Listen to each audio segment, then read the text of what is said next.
Това не е мое. Сигурно на някой механик.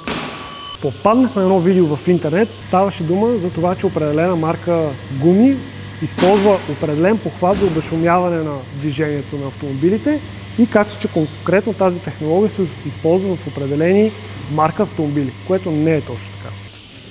При нас имаме една гума Pirelli, която е с технологията Pirelli Noise Cancelling System, което е страхотно. В видеото ставаше въпрос също за марката Pirelli. Но не само при Pirelli имаме такава технология. Системата се състои от това да се сложи донапрени във вътрешността на гумата, които намаляват шума от движението й или търкането й по асфалта.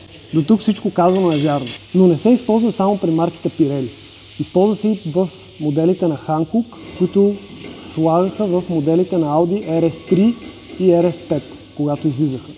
Така че не е нова технология и не е само в Pirelli, а се използва и при други производители гуми. Така че не вярвайте на всичко, което чувате и виждате в интернет. Абе, къде отиваш с това списание?